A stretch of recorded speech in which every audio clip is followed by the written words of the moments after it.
नमस्कार, आंगनबाड़ी से जुड़ी हुई 10 फटाफट खबरों में आप सभी का स्वागत है। आज तारीख है 12 जनवरी 2024, दिन शुक्रवार। चलिए देखते हैं आज की आंगनबाड़ी से जुड़ी हुई 10 महत्वपूर्ण खबरों को।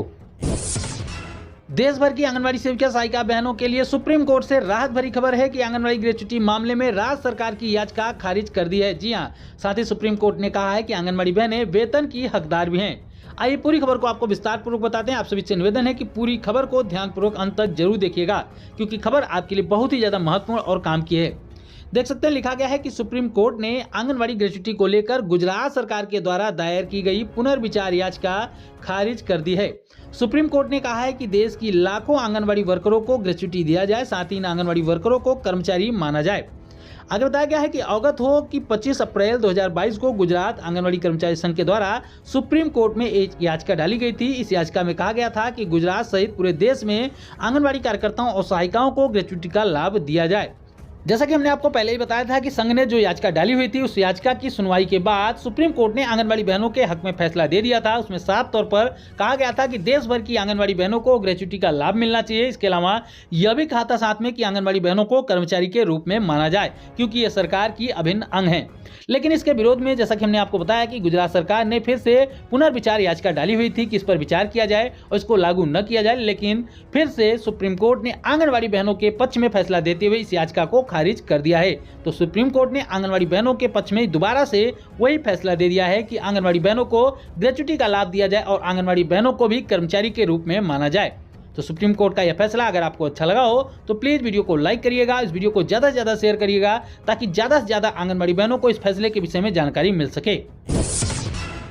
आंगनबाड़ी केंद्रों में समय को लेकर एक बहुत ही महत्वपूर्ण आदेश जारी किया गया है। समाहरणालय मुजफ्फरपुर से यहाँ पर देख सकते हैं कि लिखा गया है कि वर्तमान में जिले में बढ़ रहे ठंड और शीतलहर के कारण बच्चों के स्वास्थ्य और उनके जीवन पर प्रतिकूल प्रभाव की संभावना से इनकार नहीं किया जा सकता। इसलिए यहाँ पर देख सकते हैं लिखा गया है कि मैं प्रणव कुमार, जिला दंडाधिकारी मुजफ्फरपुर, भारतीय दंड संहिता की धारा 144 में प्रदत्त शक्तियों का प्रयोग करते हुए मुजफ्फरपुर जिले के सभी निजी एवं सरकारी विद्यालयों में, प्री स्कूलों में और आंगनबाड़ी केंद्रों सहित सभी की कक्षाओं के लिए शैक्षणिक गतिविधियों को पूर्वाह्न 9:30 बजे से लेके पूर्वाह्न 9:30 बजे से पूर्व और अपराह्न 3:30 बजे के पश्चात संचालित किए जाने को प्रतिबंधित करता हूं। यानी कि साफ तौर पर लिखा गया है कि सुबह 9:30 बजे से पहले कोई भी संस्था, कोई भी आंगनबाड़ी केंद्र, कोई भी स्कूल संचालित नहीं किए जाएंगे। और बाद में बताया गया है कि 3:30 बजे के बाद भी किसी भी आंगनबाड़ी केंद्र को या फिर स्कूल को संचालित नहीं किया जाएगा। यानी कि चाहे वो स्कूल हो चाहे आंगनबाड़ी केंद्र हो, सभी का संचालन जो होगा वो 9:30 बजे के बाद होगा और 3:30 बजे से पहले होगा। साफ तौर पर लिखा गया है कि उपरोक्त जो आदेश है उसको 12/1/2024 से यानी कि आज के दिन से लागू किया जाएगा। और कब तक लागू रहेगा? 16/1/2024 तक, यानी कि इस महीने की 16 तारीख तक यह आदेश लागू रहेगा। उसके बाद जैसी स्थिति होगी मौसम की, उसके हिसाब से इस आदेश को आगे बढ़ाया भी जा सकता है। महाराष्ट्र के गोंदिया से बड़ी खबर निकल कर आई कि महाराष्ट्र के गोंदिया में आंगनबाड़ी कार्यकर्ताओं ने किया भीख मांगो आंदोलन। जी हां, महाराष्ट्र में बीते 4 दिसंबर से आंगनबाड़ी सेविका सहायिकाएं अपनी विभिन्न मांगों को लेकर हड़ताल पर हैं। इस बीच सरकार की तरफ से अभी तक कोई भी सकारात्मक कदम नहीं उठाया गया, जिसको देखते हुए अब आंगनबाड़ी कार्यकर्ताओं ने सड़कों पर उतरकर हाथों में कटोरा लेकर सैकड़ों की संख्या में भीख मांगो आंदोलन किया। आइए देखते हैं इसकी एक झलक।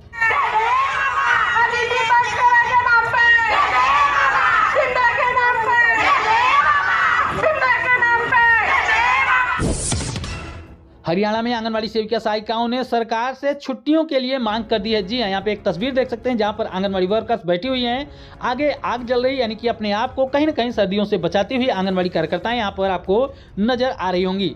जैसा कि आप सभी को पता है कि तमाम राज्यों में, तमाम जिलों में आंगनबाड़ी केंद्रों के बच्चों के लिए शीतकालीन अवकाश दिया गया है, लेकिन साथ में यह भी कहा गया है कि आंगनबाड़ी वर्कर, आंगनबाड़ी सेविका सहायिकाएं अपने आंगनबाड़ी केंद्रों को जरूर खोलेंगी, वहां पर कार्य भी करेंगी। आपको बता दें कि बीते 2 सप्ताह से ठंड अपना पूरा रंग दिखा रही है। इससे आंगनबाड़ी वर्कर्स और हेल्पर्स भी काफी परेशान हो रही हैं। कड़ाके की ठंड में आंगनबाड़ी वर्करों को आंगनबाड़ी केंद्रों को खोलना पड़ता है, वहां पर उपस्थित रहना पड़ता है। इसकी वजह से आंगनबाड़ी वर्करों ने सरकार से मांग की है कि आंगनबाड़ी वर्करों को भी, सेविका सहायिकाओं को भी जो है 15 दिनों का अवकाश कम से कम दिया जाए। मध्य प्रदेश के रायसेन जिले से एक महत्वपूर्ण खबर 10/1/2024 को प्रकाशित की गई दैनिक भास्कर न्यूज़पेपर में, जहां पर देख सकते हैं लिखा गया है कि आंगनवाड़ी कार्यकर्ताओं को 2 महीने से नहीं मिला है वेतन। तो बड़ी खबर है, यहां पर लिखा गया है कि आंगनवाड़ी कार्यकर्ता एवं सहायिकाओं का मानदेय केंद्र और राज्य सरकार के द्वारा प्राप्त किया जाता है। इसमें केंद्र सरकार के द्वारा 5,000 और राज्य सरकार के द्वारा 5,000 रुपए दिया जाता है। पिछली भाजपा सरकार के द्वारा 3,000 रुपये मानदेय बढ़ाकर 13,000 रुपये कर दिया गया है, लेकिन 2 महीने से मानदेय नहीं मिल पाया। कार्यकर्ताओं ने बताया कि सरकार हमेशा भेदभावपूर्ण रवैया अपना रही है। राजनीतिक रैलियों में महिलाओं को इकट्ठा करने एवं अन्य कार्यक्रमों में विभागीय कार्य के अलावा हमसे काम लिया जाता है, लेकिन समय पर वेतन नहीं मिलने के कारण काफ़ी परेशानियां आती हैं। बताया गया है कि कार्यकर्ताओं ने बताया कि हमें समय पर मानदेय नहीं मिला है, इससे हमारे घर की आर्थिक स्थिति खराब हो रही है। यानी कि मध्य प्रदेश के तमाम जिलों में आंगनबाड़ी वर्करों को पिछले 2 महीने से मानदेय नहीं दिया गया है, जिसकी वजह से आंगनबाड़ी कार्यकर्ताओं को काफ़ी दिक्कतों का सामना करना पड़ रहा है।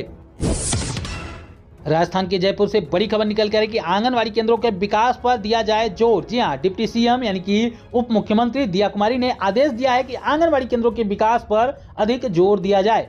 बैठक में डिप्टी सीएम दिया कुमारी ने अधिकारियों को सख्त निर्देश दिया है कि आंगनबाड़ी केंद्रों के विकास को अहमियत देते हुए उनका विकास किया जाए।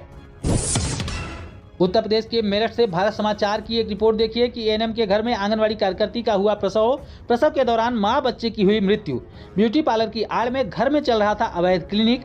मीरपुर गांव की एएनएम सरूरपुर सीएचसी पर तैनात हैं। आंगनबाड़ी कार्यकर्ती नईमा और उनके शिशु की मृत्यु हो गई है प्रसव के दौरान। तो बड़ी खबर है, बड़ी अपडेट है। भारत समाचार की रिपोर्ट के अनुसार उत्तर प्रदेश के मेरठ में एएनएम के घर में आंगनबाड़ी कार्यकर्ती का प्रसव हुआ। प्रसव के दौरान जो महिला थी यानी कि आंगनबाड़ी कार्यकर्ती थी और उसका जो बच्चा था, दोनों की मृत्यु हो गई है। बताया गया है कि ब्यूटी पार्लर की आड़ में घर में ही अवैध क्लिनिक चलाई जा रही थी, जिसकी वजह से यहां पर ऐसी घटना देखने को मिली।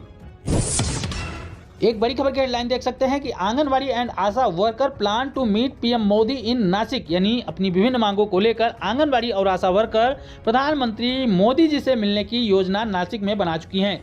मुंबई में महत्वपूर्ण खबर प्रकाशित की गई, जिसमें साफ तौर पर लिखा गया है कि इन्हें breed to draw attention on their long pending demands. Anganwadi workers, helpers and Asha worker are gearing up to meet prime minister Narendra Modi in Nashik on January 12। यानी कि 12 जनवरी यानी कि आज के दिन प्रधानमंत्री श्री नरेंद्र मोदी जी से अपनी विभिन्न मांगों को लेकर आंगनबाड़ी और आशा वर्कर मिलने का प्लान बना चुकी हैं, ताकि नरेंद्र मोदी जी का ध्यान उनकी तमाम पेंडिंग मांगों पर और उनकी समस्याओं पर पड़ सके।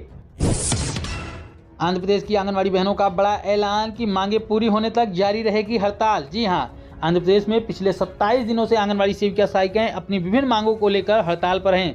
आंगनबाड़ी सेविका सहायिकाओं का कहना है कि हमको सरकारी कर्मचारी के रूप में तब्दील किया जाए और उनके मानदेय यानी कि वेतन को बढ़ाया जाए, साथ ही साथ ग्रेच्युटी का लाभ दिया जाए और रिटायरमेंट की एज बढ़ाकर 62 वर्ष की जाए। आपको बता दें कि आंध्र प्रदेश सरकार के द्वारा आंगनबाड़ी बहनों के ऊपर एस्मा लागू कर दिया गया है, लेकिन फिर भी आंगनबाड़ी बहनों का ऐलान है कि जब तक मांगे पूरी नहीं होंगी तब तक ये हड़ताल जारी रहेगी। तो ये थी दोस्तों अब तक की आंगनबाड़ी से जुड़ी हुई 10 महत्वपूर्ण खबरें। हम उम्मीद करते हैं कि हमारी आज की ये वीडियो आपके काम की रही होगी और उम्मीद यह भी करते हैं कि आपके राज्य से जुड़ी हुई महत्वपूर्ण खबर भी मिल चुकी होगी। अगर आपको आपके राज्य से जुड़ी हुई महत्वपूर्ण खबर नहीं मिल पाई है तो प्लीज़ कमेंट में अपने राज्य, अपने जिले का नाम जरूर बताएं, ताकि आने वाली वीडियो में हम आपके राज्य, आपके जिले से भी खबरें आप तक पहुँचा सकें। हम उम्मीद करते हैं कि हमारी ये वीडियो आपको पसंद आई होगी। वीडियो पसंद आई हो तो प्लीज़ लाइक जरूर करिएगा, शेयर करिएगा अपनी जैसी आंगनबाड़ी बहनों के साथ, और आगे भी आंगनबाड़ी से जुड़ी हुई महत्वपूर्ण खबरों को पाने के लिए चैनल को जरूर सब्सक्राइब करिएगा। फिर मिलेंगे अपनी नई वीडियो में कुछ और महत्वपूर्ण खबरों के साथ। तब तक के लिए नमस्कार, जय हिंद।